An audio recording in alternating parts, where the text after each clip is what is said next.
Never again. This expression is used within the international community to condemn the Holocaust against the Jews.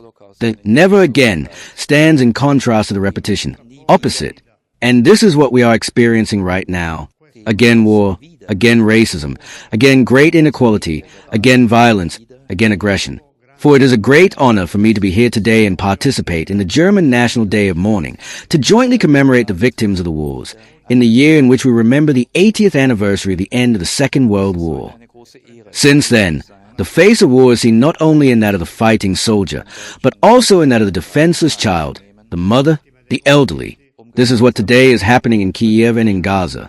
Total war today does not require the enemy's defeat and surrender, but its annihilation and escalation of cruelty. With the atomic age, a single bomb can wipe out an entire city and with it the innocence of the world. To all this, Theodor Heuss, the first president of the Federal Republic of Germany, opposed his Courage to Love and the project of a living democracy, where he warned, "There is no freedom without humanity and there is no peace without memory."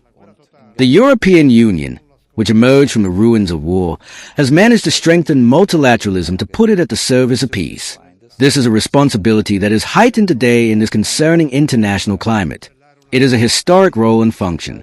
The predecessors pursued unity when it did not exist, against all previous experience.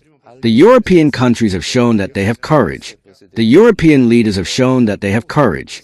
Let us not allow the European dream, our union, to be torn apart today by imitators of darker times, of times that have left suffering, misery, and desolation.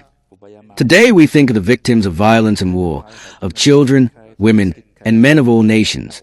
We remember the soldiers who died in the world wars, the people who lost their lives due to acts of war or afterward in captivity as displaced persons or refugees. We commemorate those who were persecuted and killed because they belonged to a different people or were attributed to another race, were part of a minority, for example, due to their gender or sexual identity, or whose lives were labeled as unworthy due to illness or disability. We commemorate those who lost their lives because they resisted tyranny, and those who met their death because they held on to their beliefs or faith. We remember the victims of terrorism and extremism, antisemitism, and racism in our country. We mourn with all those who grieve for the dead, and we share their pain. But our lives are marked by the hope for reconciliation among people and nations. And our responsibility is for peace, among people at home and around the world.